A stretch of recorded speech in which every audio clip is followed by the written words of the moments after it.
What's up, y'all? Got another video today. We are talking about Kill or Be Killed by Ed Brubaker and Sean Phillips. It's pretty well documented on here that I'm trying to read a lot of the old Ed Brubaker, Sean Phillips stuff. I think, videos on here talking about Criminal and Reckless already. This is one I knew I was missing. I really want to get that hardcover, but you definitely cannot get that hardcover for less than $150. So I didn't end up getting that. They released this compendium. It's a nice, thick boy. It's $60, which is kind of brutal. But I guess it's the whole series, whatever we got to do to keep those guys making books. I'm down for whatever. But this book, I think, so before my favorite Ed Brubaker, Sean Phillips, was for sure Criminal. For sure. With it not being that close. I really like, them in general. But Criminal for me is a masterpiece. This one might be my new favorite. It's really, really, I don't know how to say this. I feel like it's not, obviously it's still a crime book, but the way that this book kind of plays with supernatural elements and kind of drifts in and out of being something more than just a grounded crime book, I think is really interesting. The pitch for this book is that we follow this guy, I think his name is Dylan. Dylan, in his life, he's living in an apartment with his friend and his friend's girlfriend. His friend's girlfriend is a girl that he's got a crush on. These pages have nothing to do with that. It's excessive violence, but I swear it's an important part of the story. And he kind of hates his life, and he tries to kill himself at the beginning of this book, but he miraculously survives his suicide attempt, and he gets visited by a demon that says it spared his life, but only if he kills an evil person to feed the demon, essentially. I think it's once a month. First of all, look at this artwork, dude. Holy. Sean Phillips is so good. Yeah, I mean, maybe we'll jump off there. Sean Phillips, I think that part of why this one jumps up to my favorite, I'm going back to this initial bit so we can kind of look at it. I think these pages are really, really something else. This is probably my favorite Sean Phillips art that I've read, so far. I think he's really in this bag on this one. This one's colored by Elizabeth Brettweiser instead of his son, who I know colors a lot of his later stuff. After this, look at that, dude. Wicked. But I think that this is my favorite work of his. He's so good at expressions, and I've known that for all these other books, but I feel like in here he really gets in his bag, almost like Norman Rockwell expressions on some of these people, and not so much in the violence. I don't know if Norman Rockwell ever painted someone getting whipped with a shotgun. But I was really blown away by that at first. Just the expression work, I think the colors are really working for him. It does this really neat layouts with these square panels. All of them, obviously, they don't really go too crazy with their layouts ever. But the white edged panels that are kind of set over the top of this big image they do a lot, and really interesting combinations. There's another kind of signature move he does. Yeah, I gotta be careful moving through these pages. You know how these boys get. Here we go. Where there'll be a bunch of text over on the side. I remember Deadly Class had something like this too, where Rick Remender would do these long panels with a bunch of writing on the side. But these show up quite a bit, and I think it's really, really beautiful stuff. Just bag work, bro. He's just so good. He's so good. And I feel like those stylistic flares really, really work for this. This writing, I think, is up there for me. I think Where the Body Was is still, if we're talking about just writing, probably my favorite Brubaker stuff, but this is pretty up there. He really is taking this, The whole point of this book is looking at vigilantes, right? This guy is literally going out to kill evil people for a demon. He's becoming a vigilante in the same way that superheroes are, but it doesn't feel as good when he's doing it to feed this demon, right? And there's a little bit of that seems to be, look at how cool the demon is too. Look at that. I love the style of that. But there's a lot of are we sure the demon's real? He's not sure the demon's real all the time, but it fucks with him, and he gets sick sometimes, and he thinks it's the demon. The demon makes a threat that if he doesn't feed the demon, he's gonna die, right? And that's the big motivator at the start for him. And we kind of go into him deeming who's an evil enough person to kill to feed the demon. And then eventually we kind of hit a place that this is, minor spoilers here, but like that dynamic, they continue to grow it and make it more and more interesting. Where he's like, I don't know, he's like, oh, am I even doing this for the demon, bro? Like, is this it, or do these guys just fucking suck? And it kind of was really taking a good look at that kind of attitude. I feel like it's a very, it talks about a lot of things I'm feeling like currently, just like frustrations with the world, frustrations about like why, these guys who seem to have everything, bad people who seem to get good things in the world. It talks a lot about that. And then there's like this talk of like, am I really the guy who should be deciding who's good and evil? And Dylan says, yes, I am. I feel pretty good about it, actually. This page also reminds me of something else I wanted to hit. These pages, so obviously it's the same kind of thing but flipped that we saw from the last one. But there's a lot of spots in here where Sean Phillips will do like a full page drawing, and he's such a master at like drawing the eye exactly where it needs to be. They have these huge crowd scenes because this takes place in New York, I want to say. Probably, I don't know, a big city. The shit always takes place in LA or New York, the only two cities in the world, right?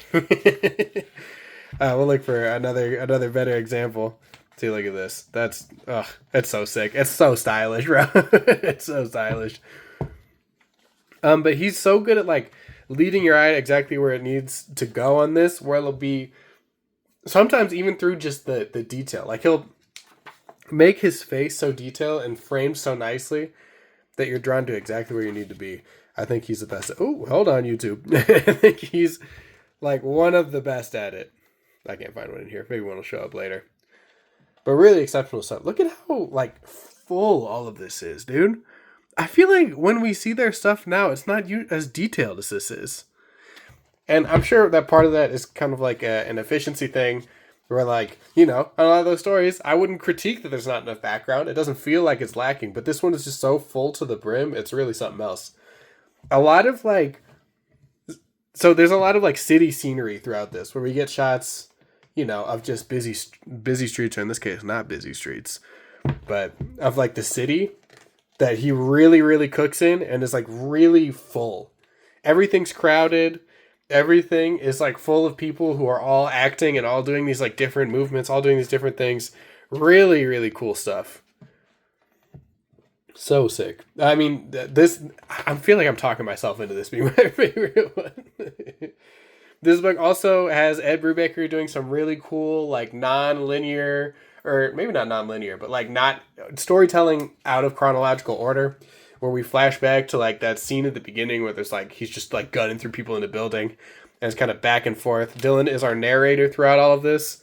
Oh, here's a good example of what I was saying with Sean Phillips.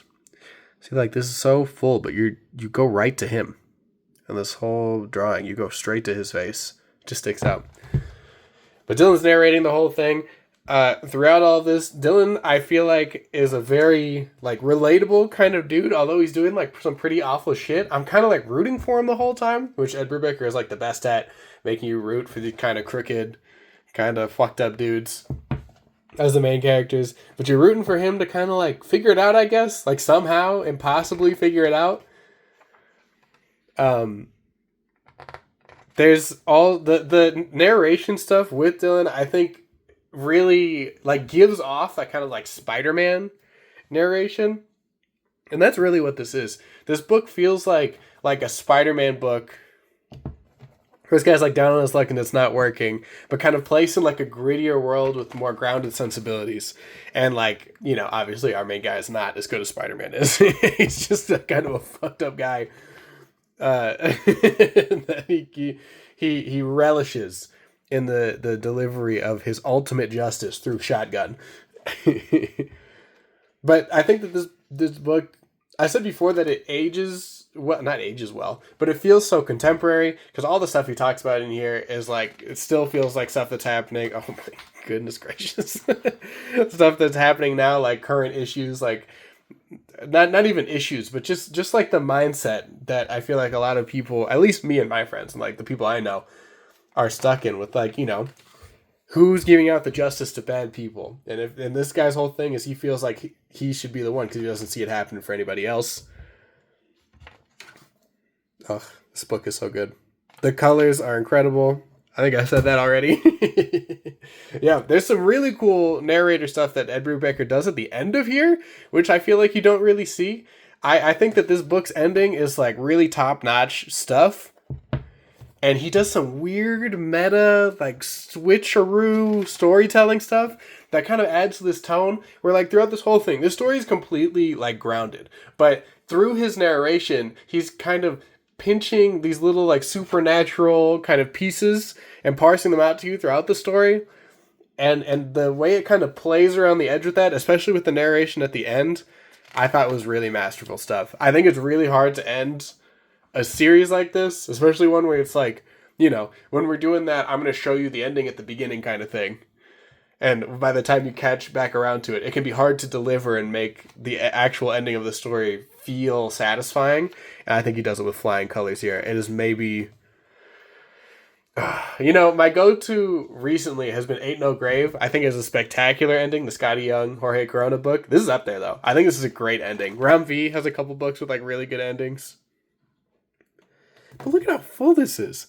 I feel like Sean Phillips in this book draws like 400,000 people throughout this run, throughout all of it. It makes it so lived in, makes it feel so alive. It all makes sense. I gotta stop flipping to naked people pages. It's really something else, dude.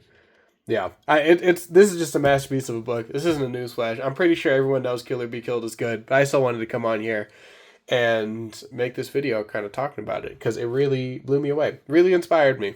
You know?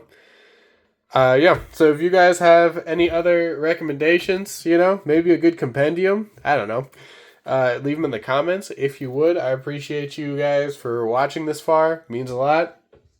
I'm going to shill myself real quick. I have my comic book series, Gifts of the Zadik. This is the new Nate Nabon cover. I have them on my website at liorliorlior.com. A story about the Chosen One who finds Chosen One life to be a little disappointing until he finds out there perhaps is another Chosen One out there that he has to go and find. A little bit of Avatar: Last Airbender with kind of like the grounded, you know, semi-gruesomeness of Invincible is what we're going for. This is just the first two issues. You can get them at my website. It's the best way to support me, make my life easier, you know. I appreciate you all if you got this far. I'll see you in the next one.